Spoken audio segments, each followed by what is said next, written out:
Watching the Philadelphia Eagles in 2024, especially on the defensive side of the ball, has been more exciting every single week because so many young studs on this team, so many young faces on this squad that you're really wanting these guys to make more plays each week. We're talking about Jordan Davis, and not a high prioritized year that he's having in his third year. That could really help the Eagles down the road. We're going to talk about that. And we're going to be talking about Quinyon Mitchell because he has been fire since week one of the season, and it's only getting better, and a lot more things to go over here. So let's get straight into it. A killer buried, but not dead. Darren, we better turn around. Because I've seen enough horror movies to know any weirdo wearing a mask is never friendly. Look at these results. People are making free money. They're making thousands every month betting on sports completely risk-free. The secret, they're using OddsJam. OddsJam isn't just another betting app. It's turned the entire system in your favor. Here's how. OddsJam uses a strategy called arbitrage, finding odds differences across sports books. You bet both sides, and no matter the outcome, you will profit. Here's an example. If you put $500 on Boise State to win on FanDuel and $335 on their opponent, San Francisco, on DraftKings, you'll guaranteed to make $50, win or lose. It's that simple. With the OddsJam mobile app, you'll get real-time alerts on these opportunities every day. People are making thousands monthly. And to get you started, use code Joey for 35% off and a 7-day free trial. I guarantee you'll profit during the trial, and if you don't, cancel with one click. No questions asked. Don't leave money on the table. Go to oddsjam.com, use code Joey, and start making money the smart way. All right, guys, so a lot to discuss today because I want to just get a little bit into detail. I mean, we're excited about Fangio's defense. Are we excited? Should be the number one defense in the league right now. Absolutely amazing. But I think what we have to go over first, I think what's really important, okay, because I think throughout this week, since we have a mini bye week, guys are resting. I think the Eagles came out of this game against Washington relatively healthy, which is a really good thing. What I really liked about it, and let me just say this. I think one player we do have to talk about, one position we have to talk about. It's not the one that's usually what we're talking about all the time, which is the edge position. We're really talking about that defensive tackle position with Jordan Davis, okay? Now, yes, I mean, the plans going into this season, obviously you lost Fletcher Cox. You obviously, you kept more DTs on the active roster. I wasn't really expecting Thomas Booker to make it, and obviously Mauro Jomo has looked a lot better year by year. His pass rush is looking a lot better. For a 7th-round pick, he's looked absolutely amazing. Milton Williams supposed to have a really good year this year. And obviously you have Jalen Carter and Jordan Davis, which I think is really where it starts, is the nucleus of your defense. It's Jalen Carter and it's Jordan Davis, okay? We know Jalen Carter is going to get a big contract when it's time in a few years. I think we know this. We don't even have to waste our time talking about Jalen Carter, okay? Jordan Davis is really the big question here. Okay, now, has Jordan Davis lived up to being a first-round pick? Absolutely not. Right now, definitely not. Okay, I don't see them re-signing Jordan Davis after this year, and potentially, I think they could re-sign him maybe next year. Okay, the statistics aren't great. I wasn't expecting him to have the sack numbers, but because where you drafted him, you're expecting him to have a pass rush. You're not getting it. Why is that? Taking on double teams, maybe. He's done a good job doing that, holding his own, not being pushed back, especially on those 3rd and shorts, 4th and shorts. Look what Jordan Davis did on that 3rd and 2 before the big 4th and 2. When we stopped him on that big play against Washington at home. Fantastic play by Jordan Davis on that 3rd and 2, okay? Does it help that they don't have any type of apex predator on the edge? A big name on the edge right now as an edge rusher to help the DTs out a little bit, and I think that's part of why, not that Jalen Carter's struggling, I think Jalen Carter's been fantastic, but why those sack numbers are not there is partly because, maybe they don't think to his side that Nolan Smith, they don't think you have these higher grade defensive ends that they're facing every single week. Okay. And all these guys are getting better by the week. But, I think these DTs and the edge rushers, especially if you have a good weapon inside, I think offensive lines really have to pick their poison. Somebody could be successful on a play, just by the attention that they're getting. And I don't think, like I said, you don't have that high-graded edge rusher on the edge, but inside you're looking pretty good right now. Jordan Davis, okay, statistically for Jordan Davis for the year, it's only been 9 solo tackles and a sack, okay? I'm kind of already open to the fact that I don't think Jordan Davis isn't going to become a big pass rusher. If he, at the end of this year, if he gets like 3-4 sacks, I think I'm okay with it, because I think we have to open our eyes and say that Jordan Davis is just not it, that we want him to be this big pass rusher. I don't think that's going to happen, but it's not a bad thing. Does it make the pick look bad? Sure. But realistically, when you look at the situation, Milton Williams is a free agent. Okay, you still have Thomas Booker. You still have Moro Jomo. Okay, are they going to pick Milton Williams? Are they going to re-sign Milton Williams? That's going to be the big thing. I don't know if they're going to do it. I'm not really sure, because I think they should go DT. They should go edge in this draft next season, no doubt. But I think going into all of this might help the Eagles re-sign Jordan Davis, because he's not playing up to his first round talent potential. Okay, he's still playing solid, but because those big numbers aren't there, and where he was drafted, in connection to where he was drafted in the first round, you're expecting more. So the Eagles are likely to take a hit that Jordan Davis is not that big explosive player that we thought he was. I think he is at times. I just don't think consistently it's really there. And honestly, because the edge is, and I don't want people to take me out of context, you don't have a Aiden Hutchinson on the edge. You don't have a TJ Watt on the edge. You don't have that type of edge guy that's getting a lot of attention. So do these DTs have to work a little harder? Yes, 100%. But because Jordan Davis' statistics aren't great, because he's not getting those sack numbers, his money will not be that expensive. Him getting paid after next season won't be that expensive. So if the Eagles say, you know what, we're going to let Milton Williams walk, we're going to get a replacement in the rotation that's pretty good, and we'll re-sign Jordan Davis to keep that nucleus together of Georgia Bulldog players, because I think they like the connection. I think they play well and better together. Jordan Davis might be relatively cheap by, the end of next year. He might not be as expensive as everyone thinks that he's probably not going to be. I'm just going to be realistic here. And that's a good thing. Take a hit that he wasn't a lot bigger than we thought he was going to be. I thought in 23, he showed a lot of flash. Last season, first quarter of the year, and then kind of fell off. But obviously, he wasn't the only player that fell off. This whole defense lost its way, lost its sense of urgency, lost its grit, lost its, like, they really weren't good at fighting adversity. They gave up on a lot of times, and they just fell apart as the season went on.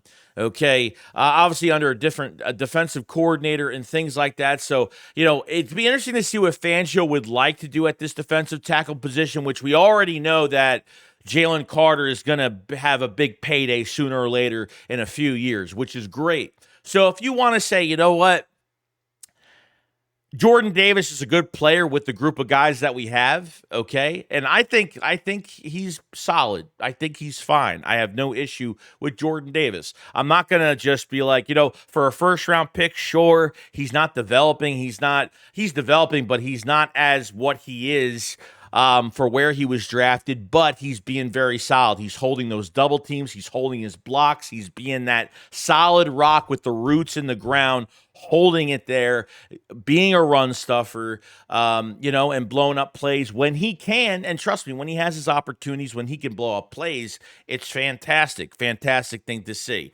But I think we all have to agree that, we still have the rest. We still got, 7 games left, whatever it is. We still have the rest of the season.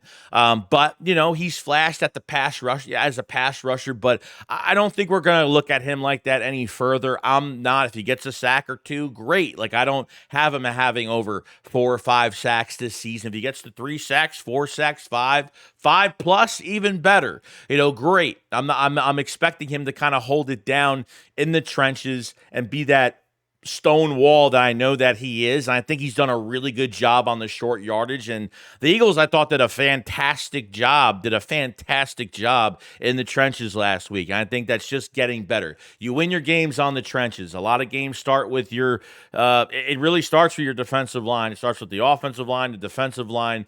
And, you don't win in the trenches, you're going to have a rough time all game. Okay. And because of the situation the Eagles are in, this could be a very good situation where, you know what?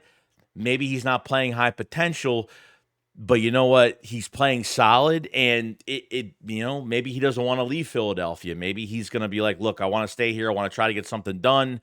I know I'm not the best defensive tackle in the league. He won't be one of the highest paid by the way he's playing. I think he'll get a mid-tier contract, between average to mid-tier contract. That's going to keep him comfortable. If they extend him during the season, after the season, by the end of next season, before next season ends, whenever it's going to happen, I don't know. But like I said, if they sign Milton Williams, I would probably have to say that there's probably a good chance Jordan Davis might not be here. And I don't think Milton Williams has really earned that much, some of these high paid defensive tackles as it is. I don't know if they're going to go that direction.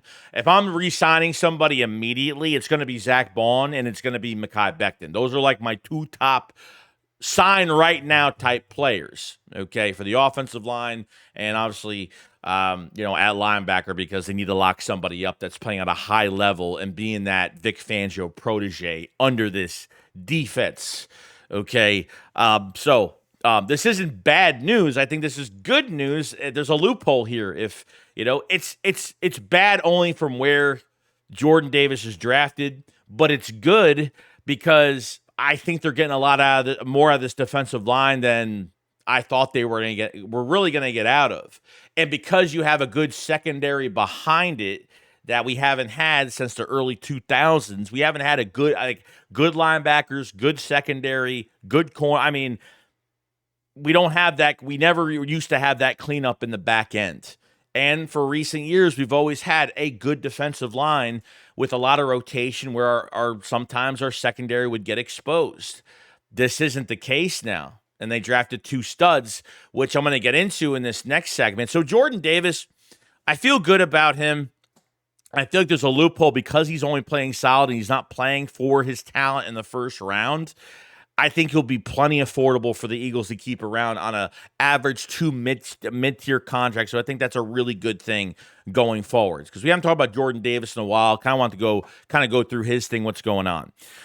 Now, Quinyon Mitchell, I think we all know, he hasn't missed a beat since the first game of the season. It's always a test every single week. And by, you're 10 weeks into the season, you're going to be 11 weeks into the season now, week 11, and you're literally just saying to yourself, I've never seen a corner produce this fast. I understand he's a first-round pick. Some of these first-round picks might have a couple bad games, but let me tell you, Quinyon Mitchell has been really pure lockdown since week 1 of the season. And kind of go through the stats here, okay? Week 1 against Christian Watson, he gave up a catch for 6 yards. Week 2 against Drake London, he gave up a catch for 5 yards.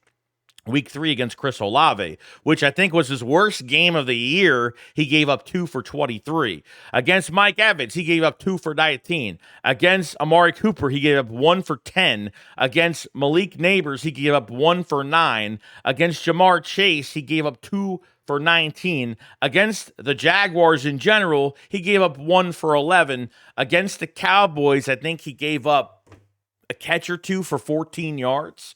CeeDee Lamb was really, I think CeeDee Lamb had between 20 to 40 yards in that game. And for Washington, he gave up nothing. He was targeted, twice? I don't even know how many times he was targeted. Didn't give up any yards against Terry McLaurin. Completely locked down, shut down. We haven't seen this. It's a weird feeling to see a corner, and he's not getting lucky in these games. It's consistently happening from game to game. We've seen, what is Quinyon like on the field? Seems like a quiet dude off the field. He's not trying to get all this. He's not one of those cornerbacks, those Jalen Ramseys, those big mouth talking corners off the field. In press conferences, hyping up games or causing a lot of drama. He's not like that. He's the complete opposite of that, where once he gets that helmet on, he talks a little bit of crap and he lets guys know who he is. Defensive player of the year, defensive rookie of the year. Yeah, 100%. I wonder if he's going to be affected by not getting this award. Not I really care about it. I don't really care about awards, but just saying for the people that care about it, he has no picks under his belt. Maybe in time. I will take Quinyon the way he is the rest of the season. I have no problem with how he is this whole entire season. If he's not getting picks, I have no issue with it. Okay, there has got to be some games where we get something. It seems like Blankenship has been probably the big closer of our defense so far. So shout out to Reed Blankenship. The only one that can really catch with two hands at this point.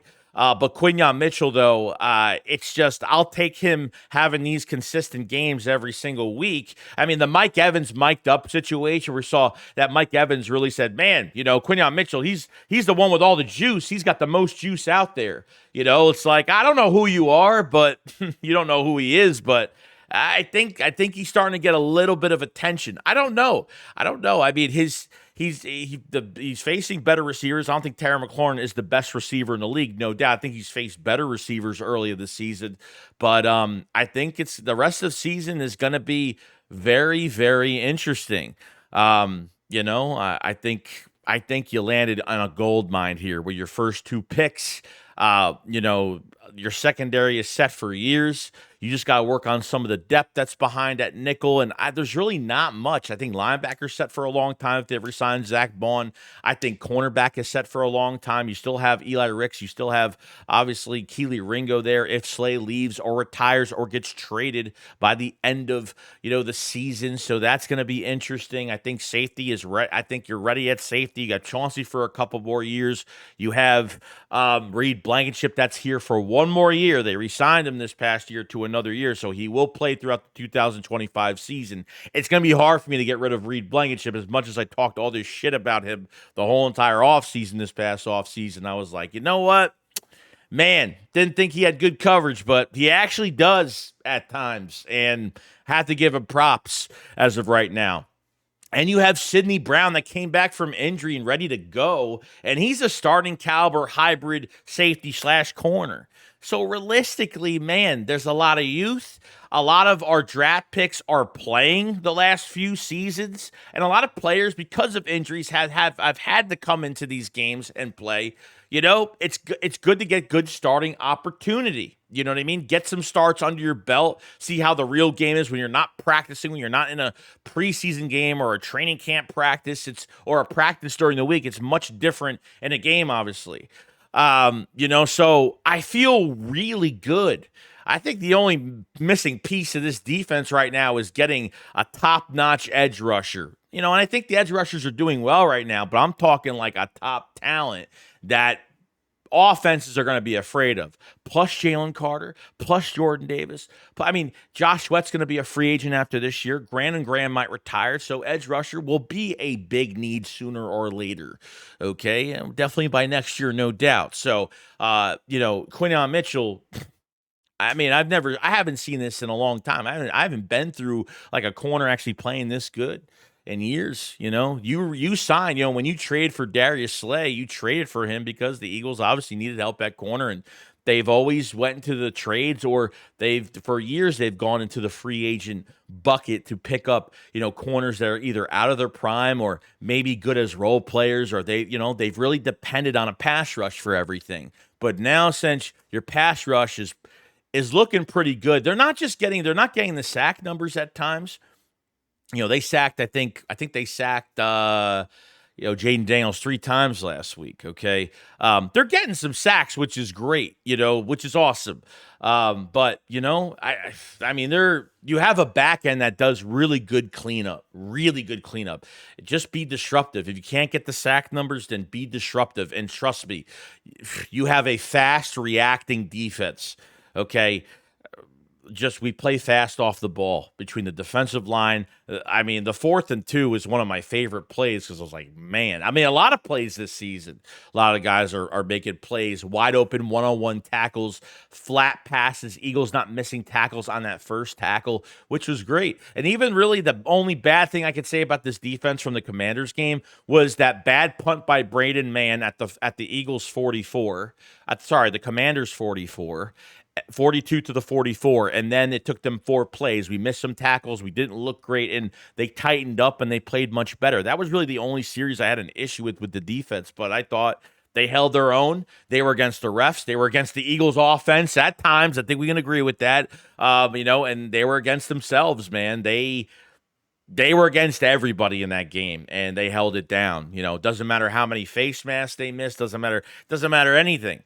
They held it down really well, and I think we're all very happy of the results so far. Still have the rest of the season to go, but it's really nice to know that you have a number one. I'm not speaking just a number one. I'm not talking about the best guy of the group like we used to. The best guy at linebacker out of the group, the best guy at corner out of the group. I'm talking the best guy at corner and probably in the league right now. In the league. Just doesn't have picks under his belt, really. You have an actual island now. Guantanamo Bay is real. It is real. And telling you, it's crazy to go through this whole entire process. A cornerback, a physical corner from Toledo. It's just, not one of the bigger schools. You're getting, I really enjoy to say, I love Quinyon Mitchell over Terrion Arnold as of right now. Just crazy to go through, man. But other than that, that's pretty much it. Make sure you subscribe to the channel if you did subscribe. Make sure you leave a comment below and let me know about Jordan Davis. What do you think about him? Do you think that him not playing at so much of a high level will help us keep him on this team contract-wise? Do you think they sign Milton Williams? And how do you feel about Quinyon Mitchell, the secondary, the defense? Leave a comment. I want to hear everybody's opinion on the situation. Okay, you guys have a fantastic day. Make sure you like the video. Helps out the channel tremendously. Appreciate all the support. A lot more to talk about in the coming days. We will be streaming on Tuesday. I couldn't stream Saturday night. Unfortunately, I had some things I had to do, and I had some free time in my hands because we didn't have a game to prepare for, so I do apologize for that. We'll be back on Tuesday, ready for the LA Rams for Sunday night. A lot to go there and talk about. And you guys enjoy yourselves. Have a fantastic day. And I'll see you guys on the next one. Shake soda up, follow slide. Peace out, guys. Peace.